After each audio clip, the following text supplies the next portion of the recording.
Alright, good morning everybody. Hey, here is the EDC knife I was working on yesterday. All finished. We're going to call this one the Beartooth. 01 tool steel, 1/8 inch, polished down.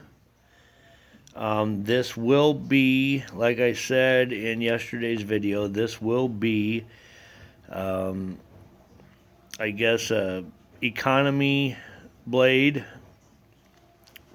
We're going to do probably somewhere in the neighborhood of $65 on this with a sheath plus shipping.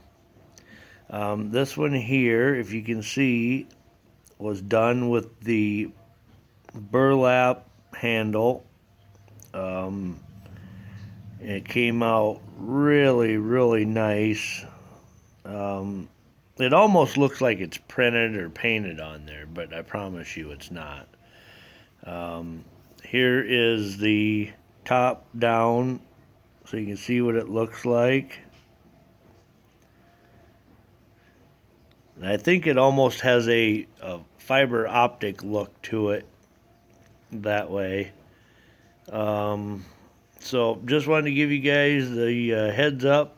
Now I know this handle design is a little bit different, but I did this so it can accommodate different hand sizes and different grips. You'll see that I did cut this in just a little bit more for a little extra leverage right here. I don't know if you can see that or not, if it's going to focus or not. Not quite. Well, maybe you can see it from there. So a little extra grip there, so you can use it, different ways. It's super lightweight. I have not weighed it, but I can't hardly think it would weigh over probably 6 ounces maybe. So there it is in a nutshell. I'm going to actually be giving this first one away. So let me think up of a good way to give it away here, and I'll put a video up on how you can get it. Thanks for watching.